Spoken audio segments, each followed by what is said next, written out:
All right. Hey, everyone. Thanks for joining in today on a Friday evening. To folks who are coming here for the first time, welcome to Going Cloud Native AWS, the series. For folks who have already been joining us for the previous series, welcome back. And so we have with us the folks who have organized all of this. So we have Omar and Manasir from IIUM, and then we have Labib from Help.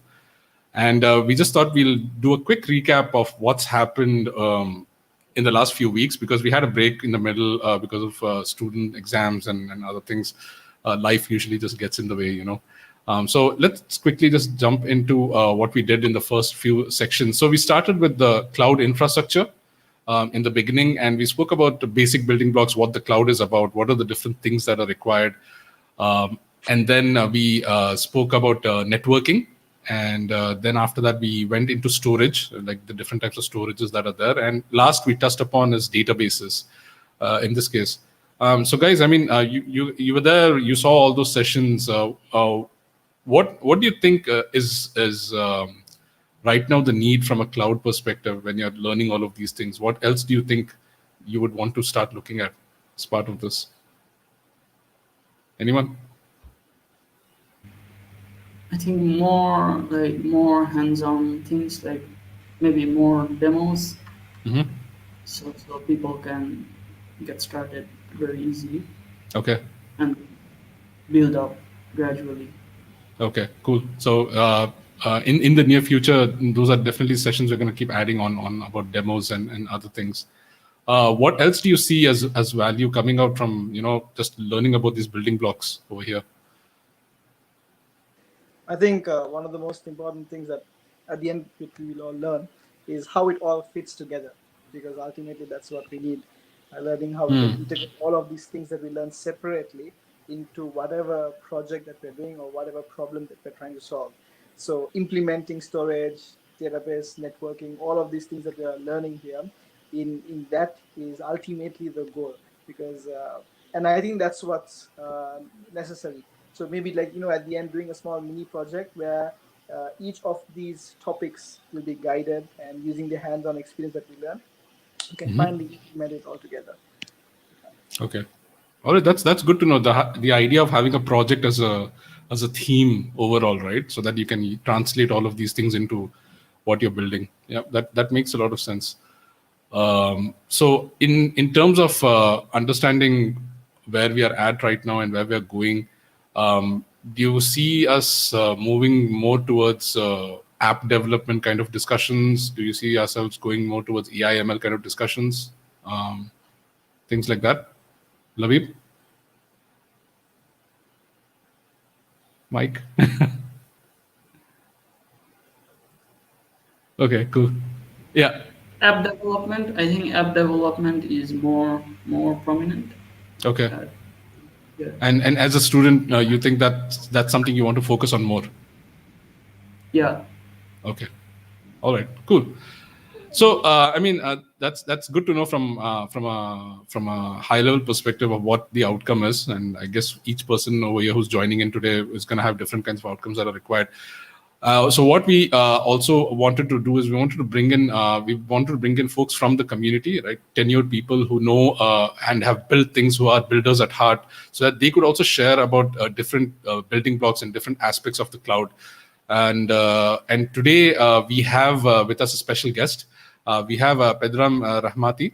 He's actually a CTO at Photobook Worldwide and a startup tech advisor and a magic mentor, and has over 20 years of experience and has worked across multiple countries. It's an honor to actually have someone as tenured as him over here. So with that, we'll just welcome Ped. Hey, Ped. Hi, everybody. Hi, guys. So thanks for coming in. And what I'll do is I'll just quickly provide the screen for you, so you're in for this. Excellent. Cool. On to you, Ped. Okay. Thank you very much. So before we get started, I just want to talk about the kind of the scope of the discussion that I've structured. It's very beginner friendly, but it is very heavy. Security is by nature a heavy topic. We'll touch on a lot of areas, of course, one of them being AWS, but we're, due to time restrictions, not going to be able to go into too much depth into any particular area. The slides will be available online after the talk. On the last page, you'll see the URL.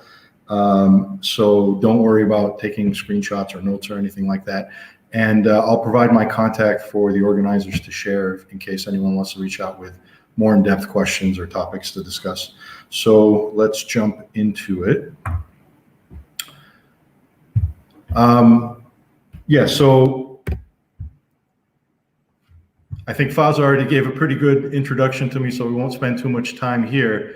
Yeah, I'm very proud of you know, some of the work that I've done in the past, all the people that I've worked with, et cetera. But for tonight, the most important thing about me is that I stand between you and your weekend. So I'll try to make this talk go as smooth as possible and leave enough room for questions at the end, and then we can all enjoy a nice long weekend.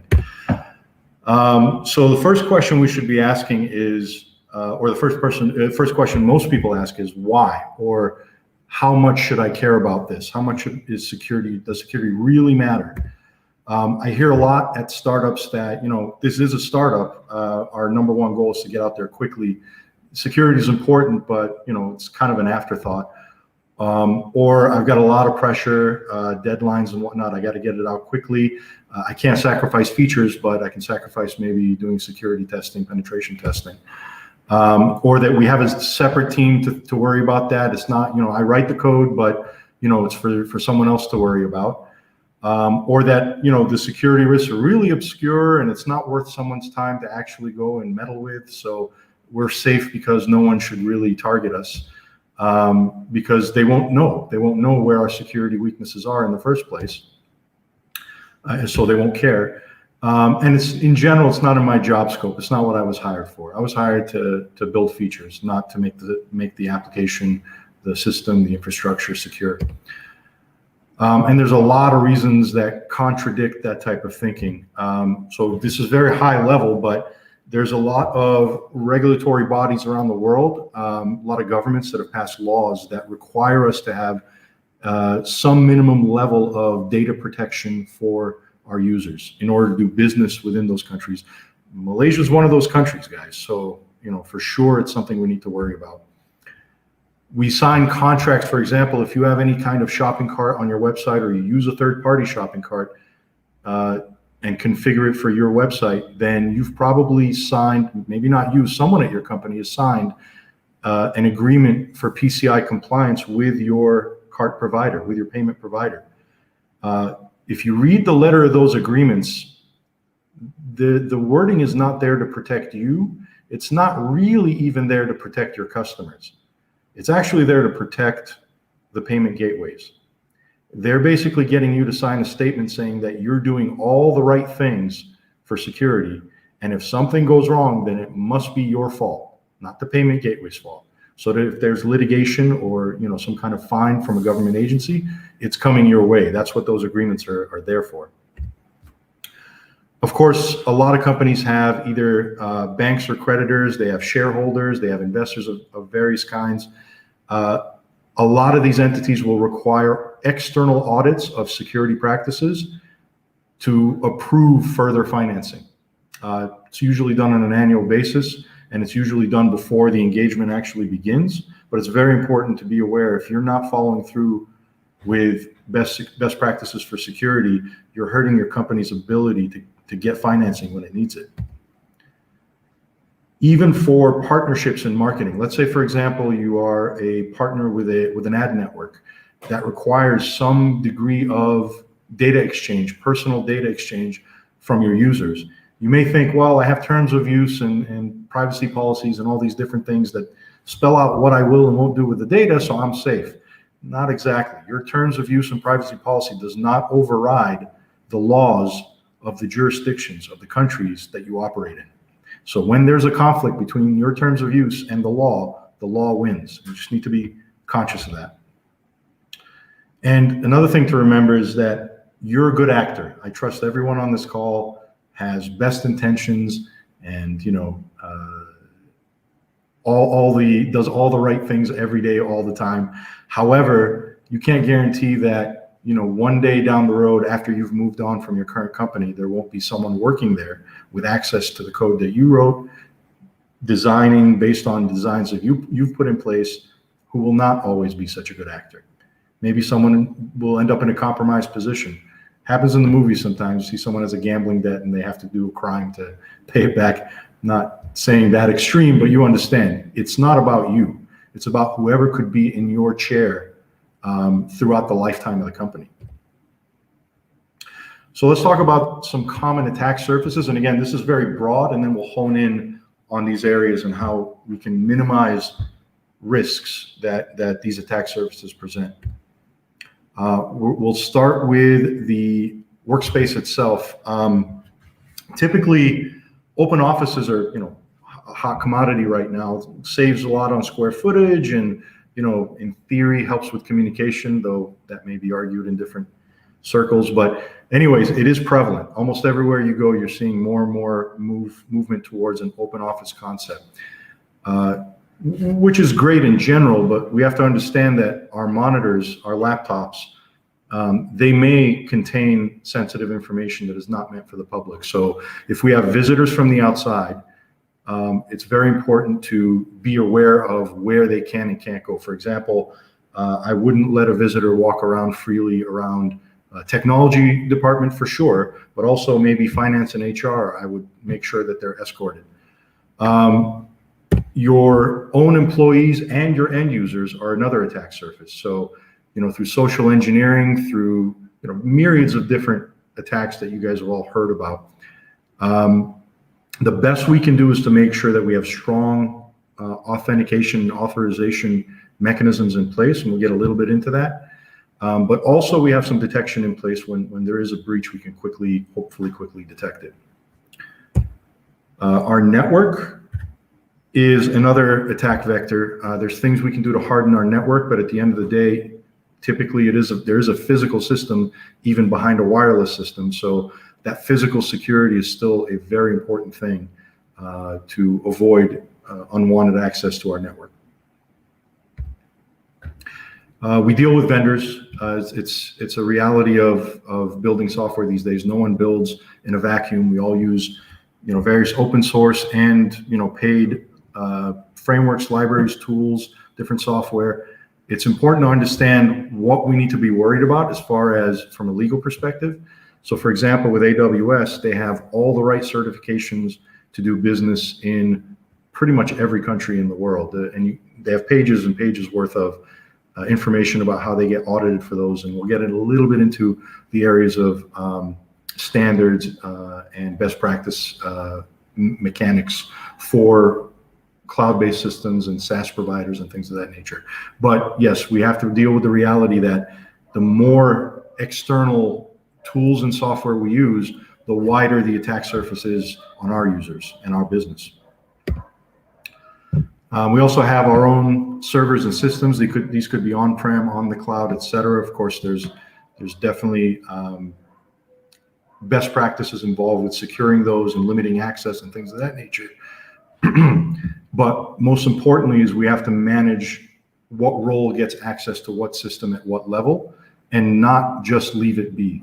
Make things temporary until the work function is done, for example. And last, but definitely not least, is our source code, what we create as software engineers, as builders. We'll dive into that to some significant degree as well, but that is the most varied part. That is the most varied attack surface that most companies have, and it's the one that's usually most at risk. So we'll get into some best practices around securing our own software to protect our end users' data and our business from malicious intent.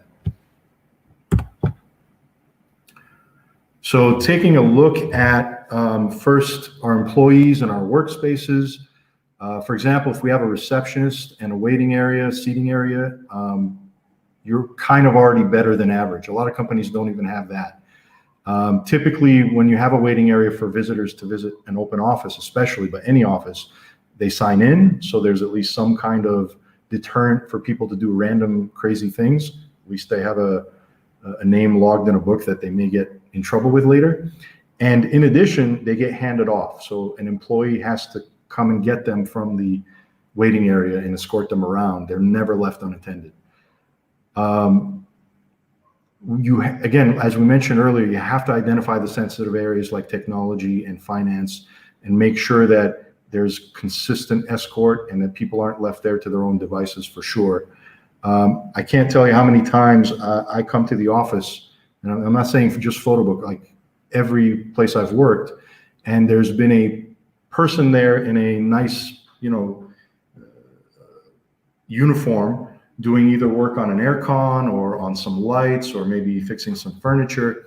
And it might sound weird to you guys, but my habit is to always ask them, very politely, hi, how are you? What are you here to do?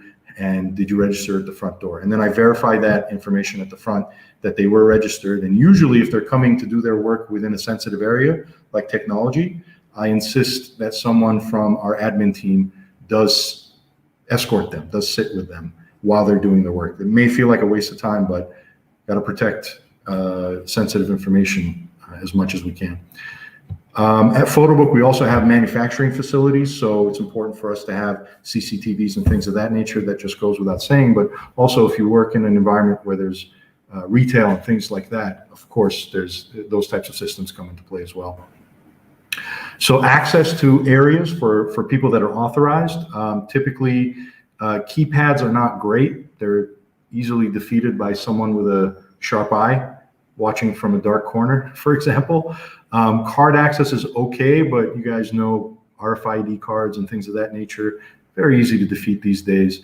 Biometric is better. Of course, that has its weaknesses as well. Some of them gory, like,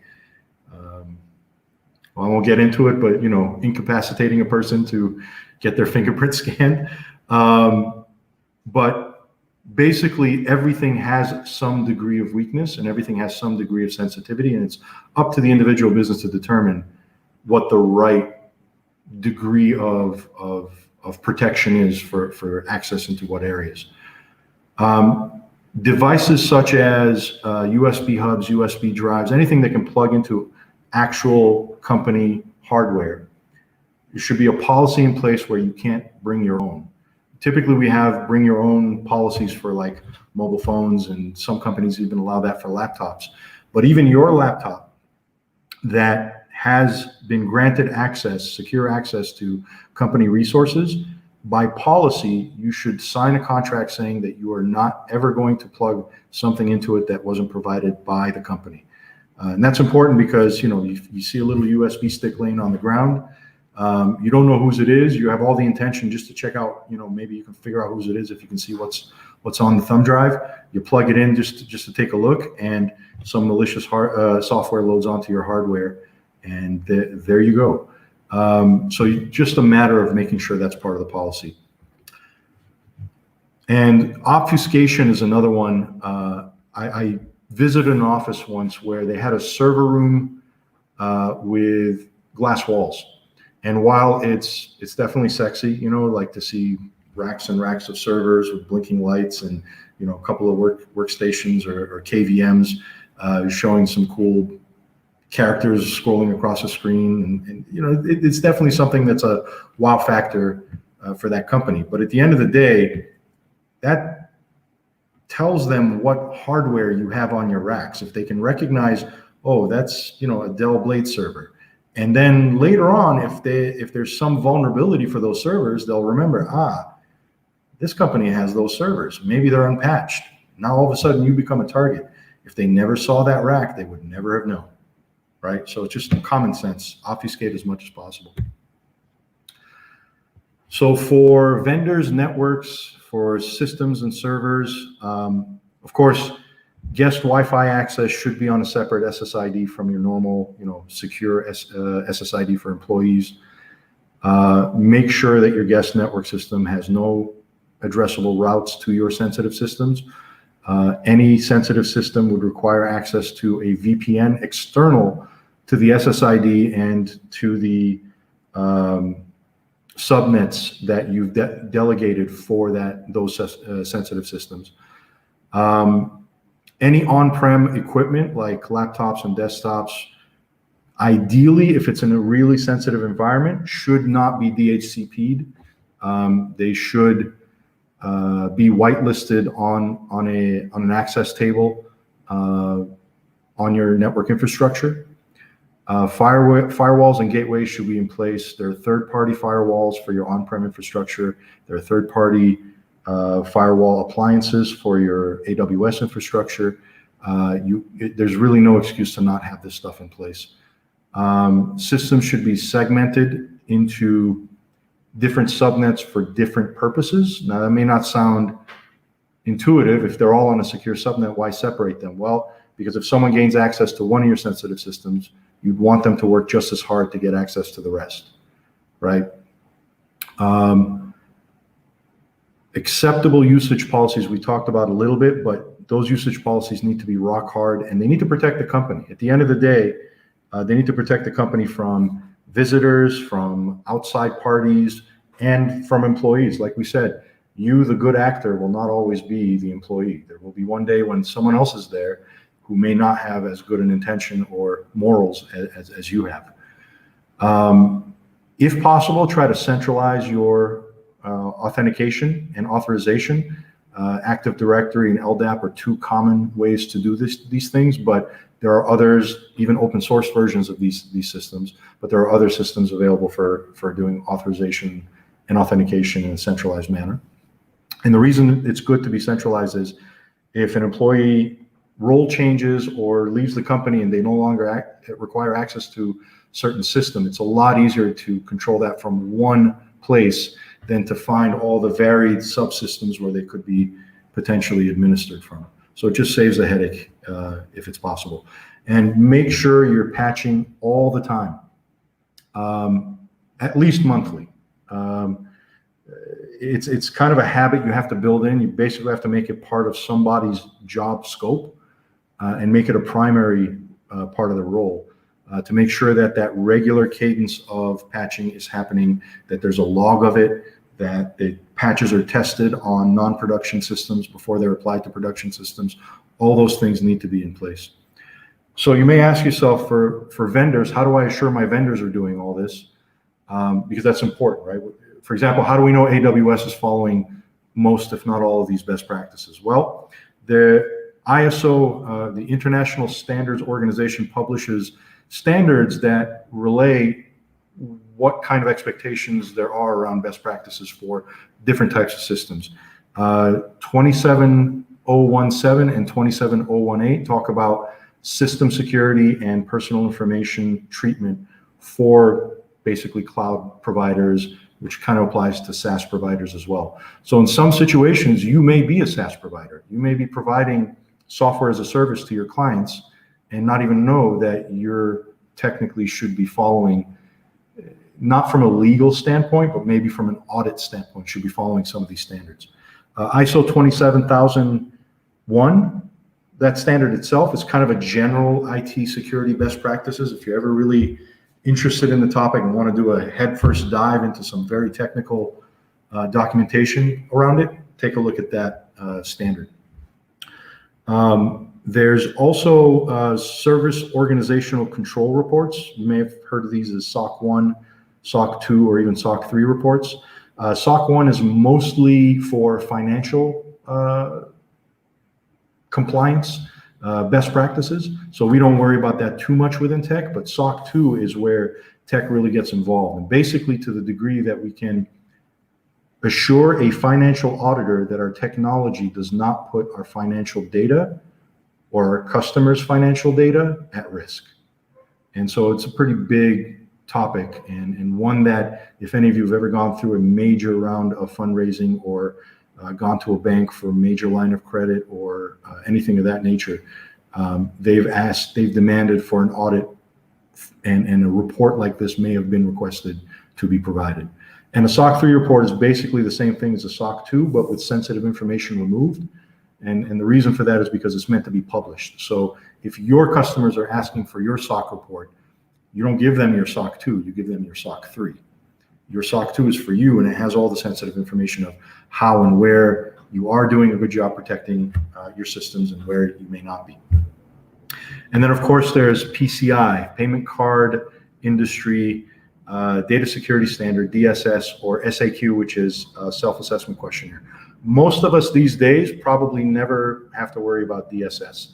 There's exceptions to that. If you're doing your own payment clearance, including storing payment information within your systems or transiting payment information through your network, then DSS may still come into play. But for the most part, we rely on third parties, Stripe, iPay, PayPal, Adyen, on and on and on. We rely on these providers to do that for us. So PCI has recognized that because we're relying on third parties who themselves have DSS audit and clearance, then we can be held to a self-assessment questionnaire. And that's what these, Stripe, for example, will bring to you every year, a form that is a PCI self-assessment questionnaire relevant to how you do business. And you read those questions and check off, yes, I'm doing all these things correctly. And again, that's not to protect you. It's not to protect your customers. It's to protect, in that case, Stripe, but Adyen, PayPal, iPay, all those guys. So moving on from there, this is, kind of where my heart is code and design. I came from a software engineering background. So it's important to understand how we can do, what are the things we can do to protect our customers' data and ensure that there's not some form of disastrous event that really hurts the company and our customers. So first and foremost, I'm sure I'm preaching to the choir here, hash all your passwords.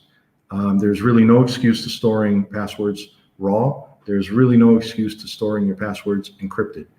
Hash your passwords and salt those hashes well. Typically, I don't use the same salt. I try to use a salt that is related to the same record in the database where the hash resides, like maybe that row's ID or its created date or something, but I use something variable to salt. That way, if one row gets compromised, one row's salt gets compromised, it's not the entire table's salt that was compromised. So table separation, table or database separation, this is for if you are storing personal information. So personally identifiable information includes things like, first name, last name, phone number, email, home address. It can even be a combination of things that you might think are obscure, like, for example, street name and IP address. Maybe individually those can't identify you uniquely enough, but together in combination, they probably can in a lot of situations. So you have to be aware of what PII is, personally identifiable information. Also, payment information is considered very sensitive. Basically, anything that you wouldn't want one user to see of another user's account, right, would be considered something to protect, right, something sensitive.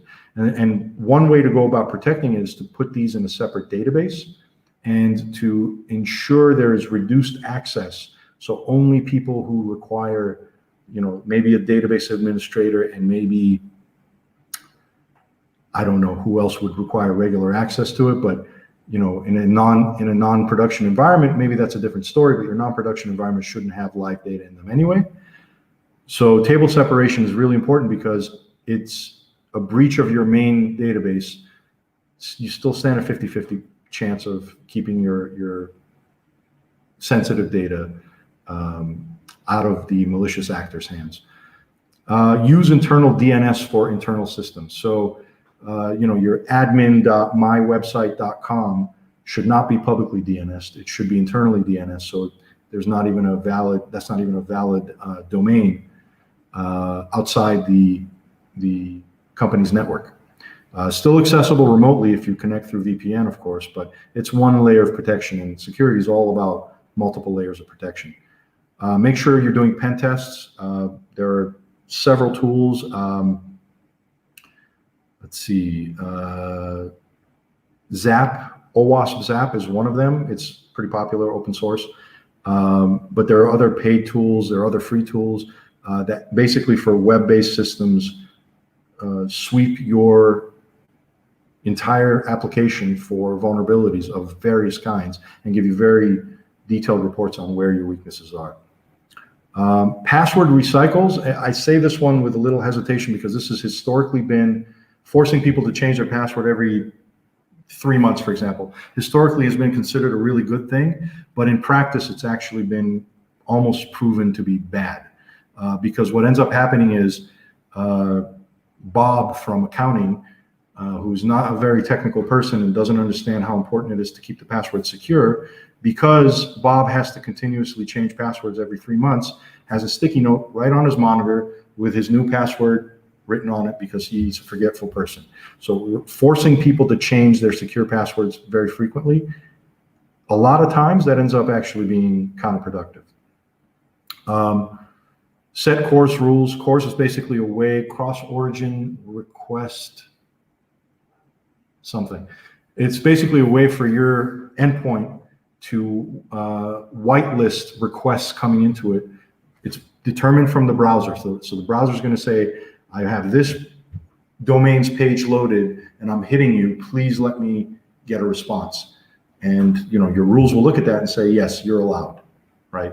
But it's not exactly bulletproof because it is depending on the browser to report honestly. And that's not that difficult to get around. But again, it's all about layering. Make sure you externalize your configuration. So your database connections, your API keys for various endpoints that you're hitting, anything that you have that is configuration of system access level or something like that. Salts, for example, if you have global salts, which I don't recommend, but if you are using them, make sure these are not in the same repo as your code base. These should be in either an external system purpose built for it, or even easier, a separate repo that only your DevOps person or DevOps team has access to, and they wire in the configuration setting into their CI/CD process. And if you have a data warehouse, don't just bulk copy or replicate the data from your production database.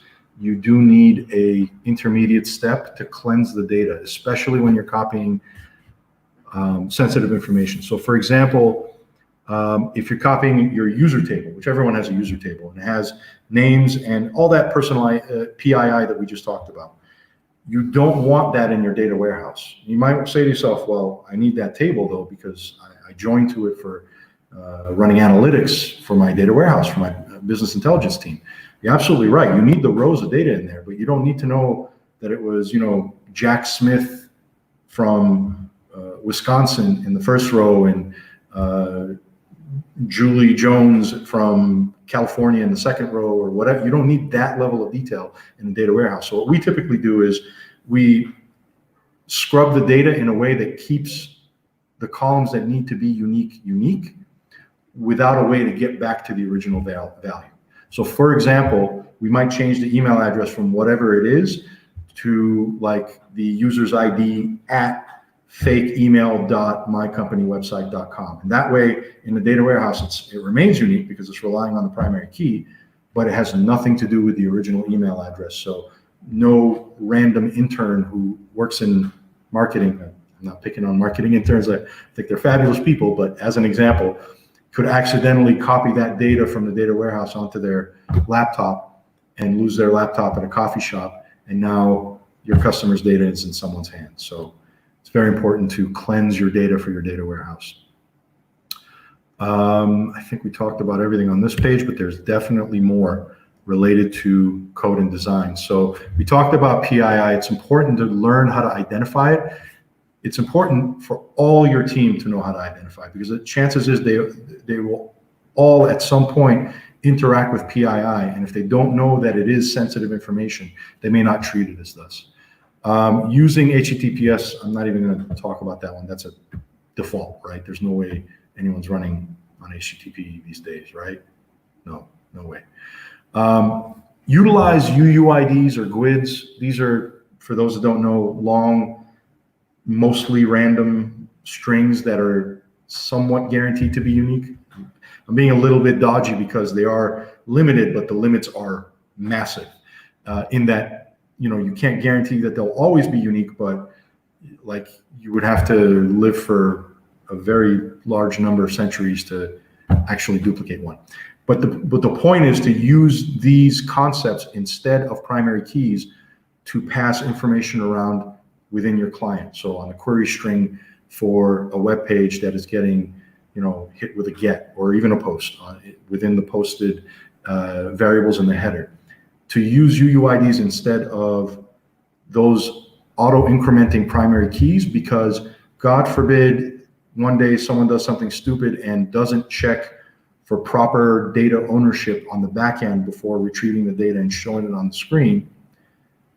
But if that were to happen, if it's based on a primary key, then I know I can increment or decrement by 1, by 2, and get other people's data. But if it's a UUID, I have no idea what the next person's UUID is. They're not sequential. They're completely random. So it's a best practice, especially for sensitive data, when you're passing around primary keys to access that data from screen to screen or from client to API or whatever. Try not to use the IDs. It's additional steps to create a new column and populate it and all that good stuff, but it does add a layer of protection for your sensitive information. Obfuscate your form parameters, your form variables. Obviously, if you want to call it username and password and it's clear that's what it is in the UI, then a human being from the UI can tell. But what you're trying to do is protect it from a bot. So, these bots that are let loose on the internet just to crawl everything and find every username and password field and try a list of well-known combinations on them just to see, because they were able to, break another company's database protection and get a bunch of username passwords from them because they didn't use password hashes. And now they're attacking your website with it because it's so easy for the bot to identify your username field and your password field. So just obfuscating those into something that doesn't look or sound at all like username and password, it's a little bit of a headache because you'll have to remember that when you're debugging the page or something. But that's the point. It's harder. It's a little bit harder for you. It's a lot harder for someone's script that's trying to scrape. Of course, doing code reviews, you guys, I'm sure, are well aware that's a best practice, but making security one of the things that is thought about during a code review. So, and treating it seriously. It's obviously better to have 2 sets of eyeballs determine that this is safe to do securely than just one. Use signed cookies. I'm not going to talk about that one too much either because it's just like HTTPS. You should be doing it by default. Keep your roles granular. So if you have admin systems, or even if you have end user systems, and their access is determined based on their particular role or license level or subscription level or whatever it is, on the back end, try to keep that as granular as possible. If you're not granular, you'll be forced into situations of business realities possibly. At least your system should have the ability to be granular. Because if it's not, if it's just, we can only have 4 different categories of users, anything beyond that, it's going to be really expensive to refactor. If that's the case, the business will make very difficult decisions and overload some meaning into some of these roles. And at some point, that's going to leak unintended features being exposed to users who shouldn't have them. This is especially an issue for internal administrative users, but it can happen for external users as well. We already talked about central auth, so I won't go into that too much, but yeah, basically Active Directory, LDAP, definitely things that help manage user access, especially for internal systems. So how does AWS kind of help us in big ways? Well, for me, these are the biggest ways that I've used AWS to help secure systems that we've deployed to that cloud. IAM, obviously, basically very powerful to centrally, again, central authorization and authentication, right? To centrally control access to various systems at various levels. And its downside is portability, meaning that if you're using IAM, it's very difficult if you change your mind and want to do it another way because you have to refactor. Versus if you're using something external to AWS, then you can refactor other parts of it and still use that external system. But even with that downside, I've always used IAM whenever I could, whenever it's available as an option. ACM, free certificates for any AWS endpoint, most AWS endpoints, I should say.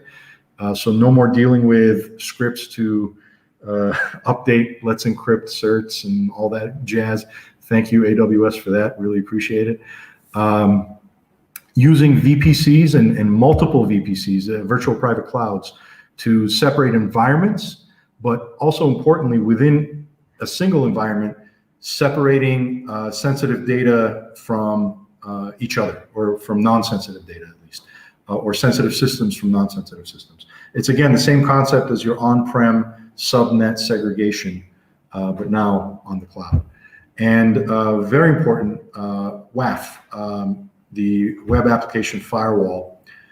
This is basically protection for your endpoints, your web-based, API-based endpoints, whatever they may be, from the outside in. So if there's a DDoS attack or something like that, you can configure WAF to detect that.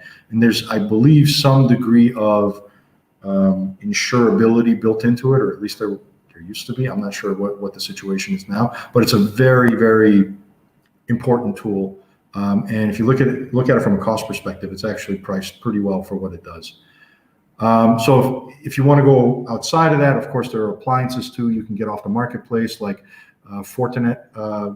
Actually, Photobook, we have Fortinet appliances in our on-prem infrastructure, but if you want to deploy them to your AWS infrastructure for what that appliance provides, again, very intelligent firewalls that are managed by the vendor. It's a tremendous system to put in place for that type of protection.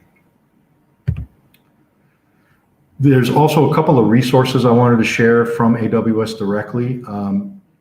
The first one is kind of more of a best practices catalog, or really educational starting point for security related topics on AWS.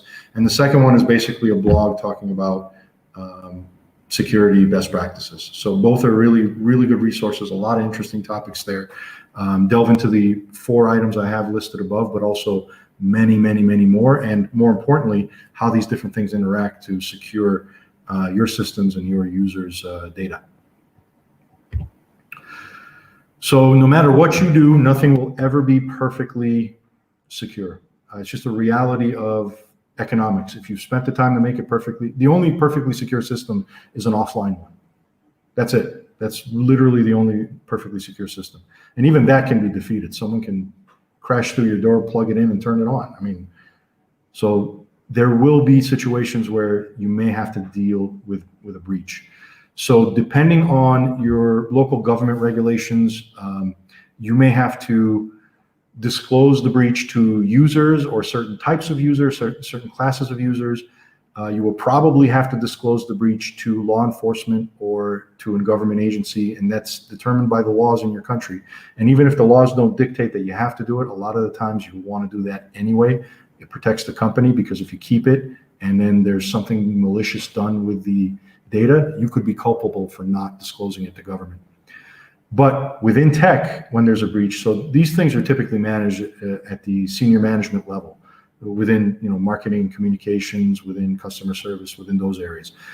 But within tech, we have our own job when there's a breach. We have to first identify the weakness as quickly as possible, patch it.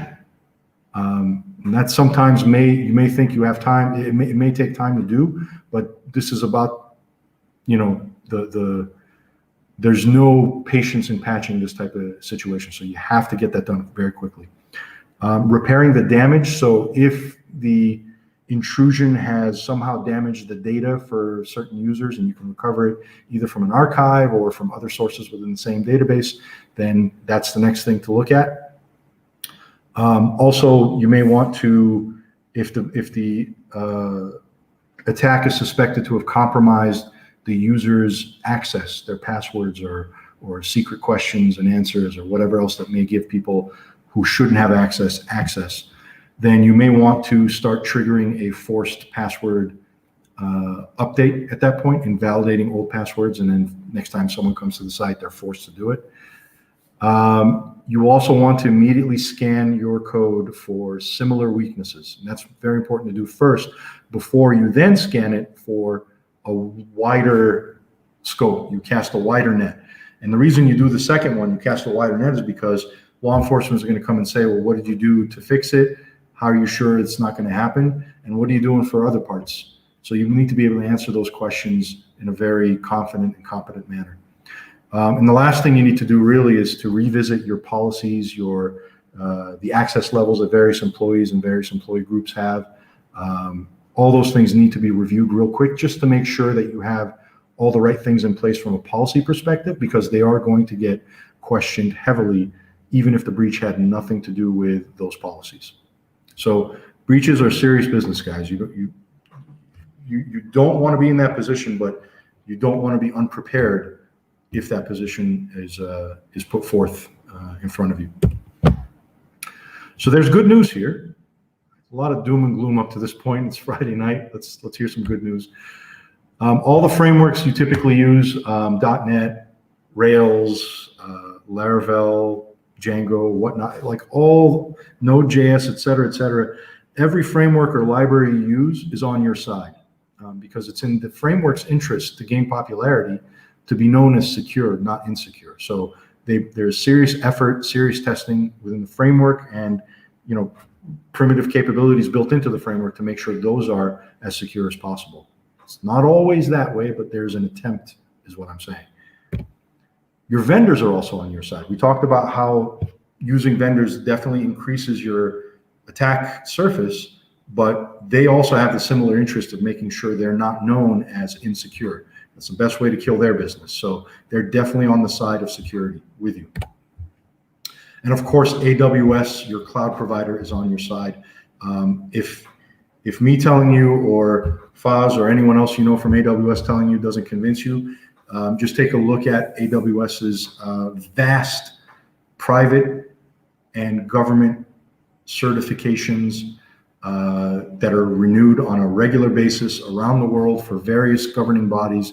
They take security very, very seriously. But there is some not so great news along with these. So the frameworks, the security you get out of them is only as good as the code that you implement within them. So just because a framework is secure doesn't mean you can't implement something that is just horribly insecure. So you have to still be responsible for your own code. Vendors are not perfect. Nobody is, right? We said that there's no such thing as a 100% secure system, except, well, let's not even say one that's not turned on. Let's say one that doesn't exist. Blast it from existence. Now it's secure. And with awesome power comes awesome responsibility. AWS has so much power, firepower for you to use in building systems of any kind, scaling so massively quickly. But with all that power comes the responsibility of making sure you understand the security implications when you're using these systems. So that's still on you. AWS cannot guarantee, just like the frameworks, they cannot guarantee that you won't use their systems in a way that is just very poor from a security perspective. It's built to let you be very secure, but you have to take that final step. So real quick, in conclusion, most important is for you to understand your stance, your company's stance, and how it relates to your regulatory requirements. These do tend to vary around the world. In Malaysia, we basically need to inform our users how their data is being used.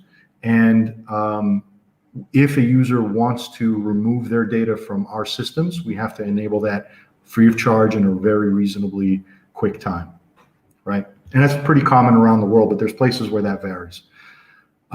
Use common sense. It can't be such a burdensome process that it's not worth it for a very high frequency access system. So you can't make checking email require a 5-minute, song and dance, right? You can't do like thumbnail, eye biometric, multi-factor auth, and 2 different passwords with a secret question and answer just to get your email. Because you're going to do that 100 times a day, and by the 3rd time, your laptop's going to go flying out the window. So you have to use common sense on where you're applying strong security and where you're not relaxing it, but reasonably have security for the type of system and information that's being accessed. You need to protect the company from yourself. Again, this goes back to you're a good actor. So not really yourself, but anyone in your shoes, anyone sitting at your desk, anyone with access like you have. You need to protect the company from those people, because you can't guarantee that people in those positions will always be of the highest moral regard and good actors overall. Limit access to those who require it on a regular basis. So if your role requires access constantly to the database, like a database administrator, then you get access. But if you require access to certain systems very infrequently to fix, minor things once in a while, you should request, be approved for access, get the access, fix the thing, and then have your access removed every time. And if it happens more and more frequently, then you can start talking to your management team and whoever's responsible for security for moving it from that type of process and making it part of your official role so you have more consistent access, right? Follow guidelines and design patterns that enable best practices, best security practices. So, we talked about hashing passwords, for example. That's not a design pattern, that's just a best practice. But there are certain things in, let's say in MVC, for example, if you're doing vanilla MVC and not passing an API key around every time there's a request back and forth, that's okay in a lot of situations, but in some it may not be. So be very careful with how you're implementing the designs that you've chosen to create. This one's more for the IT purchasers, I guess. Use enterprise hardware if you're doing it on-prem. The biggest reason why, enterprise hardware or even enterprise hardened software, for example, Red Hat versus CentOS, which is essentially Red Hat.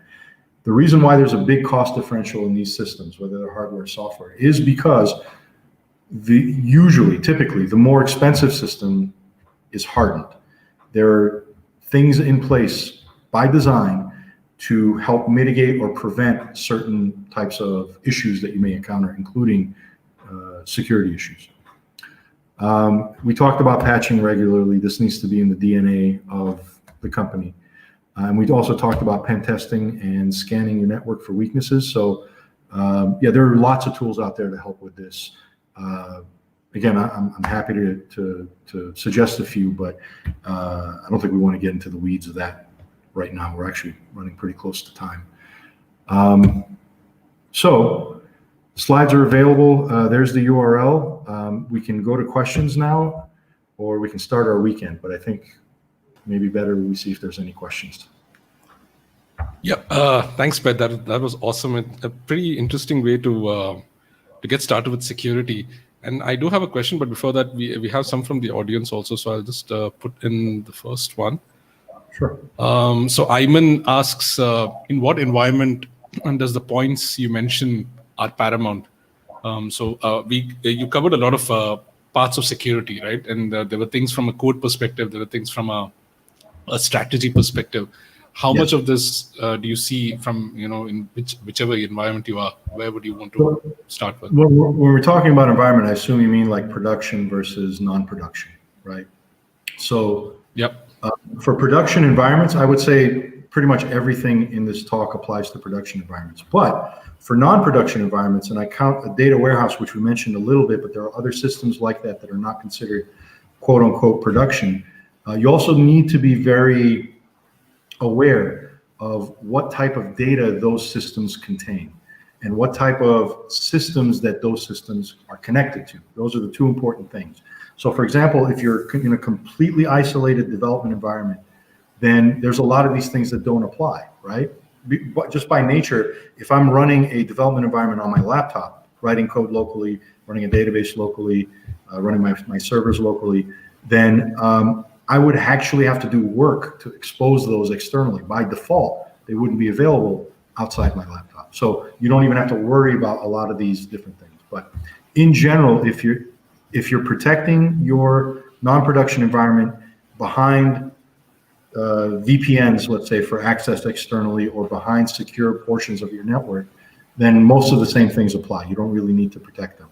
The key here is, though, the missing key here is, I guess I'll mention it again, just make sure that the data that you load into these environments for testing, either it's didn't come from production, it's all test data that was, created for the purpose.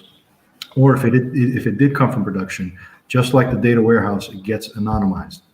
So it's completely cleansed. There's no way to trace it back to an actual user, even though that row belonged to an actual user before the import. Right. So scrubbing the data before accessing it in test systems. Yep. Yeah. Totally. That makes sense. Ayman also had another question, kind of like a follow-up to that, and it was about how large scale, from a security perspective, would you want to focus on? Well, this really depends on the company. I've worked at very small startups that maybe less than a dozen people, and security was mostly around just make sure only the 2 or 3 people that need access to the system have it. And we basically held each other accountable. And I've worked at very large companies with thousands of employees where there was an entire department dedicated to security, along with a chief information security officer and their management organization to follow up and enforce the policies throughout. Right. Yeah. So the scale, basically, which environment you work in, kind of dictates the amount of depth you and at the end of the day, the business has to make a decision, right? It's not tech's responsibility fully to force security down the business's throat. Our job is to let the business know these are the risks, right? These are the costs that may be involved. Now, these are our recommendations, but you have to decide what is your risk appetite based on that information. Right. Awesome. It's kind of, my question is kind of related to what Ayman had asked, and it's more to do with the audience as such. So we have a mixed audience today, and there are many who are uni students, and then there are folks who have just joined the workforce. What would you suggest from your experience over the years for a person who's just getting into all of this, right? They're getting into the cloud, they're getting into development. How much of security should they be learning upfront? Because we know different unis and colleges, they have different curriculum out there, and a lot of them focus on the fundamentals. They talk about the computing part. Security is usually either a chapter in a book or maybe just a separate subject. Sure. So typically, I mean, if you're going to join a large multinational like Facebook or Google, they'll have systems in place, even as a fresh graduate, that will prevent you from doing anything too dangerous, right? Not saying that you couldn't do it if you tried, but in general, they're pretty good at putting those things into practice. But if you, again, join a very small startup, it's going to be on your shoulders. So in those situations, honestly, I actually really like the 2 URLs I shared for the AWS documentation around security best practices. Those are incredibly diverse and very informative and straight to the point. And by nature, AWS's documentation kind of interlinks together, so you can. I lose myself sometimes for hours going through it, because you go from one question to, I didn't even know I thought about that, but now I'm thinking about it, and you just continue. But yeah, I would start with what's available through AWS directly. But really, if you want to take a look at my slides later on, the 2 that are around code and design, they talk about those very fundamental basic practices. If you follow those, if you understand and follow those, about 13, 14 different items that I have listed between those 2 slides, you're pretty much in a good position. You're probably avoiding, I don't know, maybe 90% of the issues that you might encounter in the real world. Right. Okay. Awesome. That's good to know, because a lot of times we see this with folks who just start building code that they want to quickly build stuff, and security is usually an afterthought. And nowadays we also have the mantra of try to fail fast, right? Yes. So the question then becomes more of where do you draw the line between failing fast and actually being secure at the same time? Absolutely. So, yeah, you don't want to fail in a way that risks your customers' data, because it's sometimes, especially when you're early in your company's history, it's very difficult to recover from a data breach. Very difficult. It's the kind of thing that can bury even a successful company. So just need to be very careful around these things sometimes. Right. Yep. Totally. There's one more question, and this is kind of very generic, so I'll just take this over here. But Ayman asked, okay, how well does .NET integrate with AWS? And Ayman, AWS has a lot of SDKs already available, and one of the things we're going to be doing in the next session, next Friday when you join in, is we're going to be talking about app development as such. We're going to see how applications, you could actually architect them on AWS. What are the different languages you could support out of the box through SDKs and integrations? So we'll take that up in the next series. But yeah, thanks for the question. Cool. So Ped, thank you so much for today. I think we're exactly on the dot for 9. Nice. I'll just add in Manasir also over here, and appreciate your time over here today. Thanks a lot. Definitely, we would want to. Yeah, thank you. It was a pleasure. And if again, I'll share my contact, but my contacts are on the website as well. I'll put it up one more time. So if anyone wants to reach out with questions, further questions, please feel free to do so. Thanks a lot, guys. Yep, thank you so much. Appreciate it, and have a great weekend. You too. Cheers, guys. See you. Thanks, Ben. Yep. So yeah, thank you so much everyone for tuning in today. Having Pedram around for talking about security, you kind of understood that there's a lot of stuff that's already happening out there, and there's a lot of things you see in the news also. When you code, try to ensure that whenever you're building application, think of security as a fundamental building block as part of your code itself. So that's something you want to go with. So we will sign off for today. Everyone is waiting for the long weekend. We are going to connect back next week. And next week, we're going to be talking about app development as such. So we're going to be talking about how you could start getting with AWS, how you can actually build applications, different languages available. We won't touch everything, like not all the languages, but we'll give you resources also over there. And you'll start seeing that from then onwards, every session we do as part of the series is going to keep building onto AWS. It's going to keep building onto how you can actually start building on much bigger applications. So one of the things we're going to be doing is we'll be moving from app development to DevOps, and then into containers, and then into even the whole concept of serverless and security and AI/ML. So do tune in. I think there's a lot of good stuff happening over here. And with that, signing off. Have a great evening. Have a safe evening and a safe weekend. And see you guys next Friday.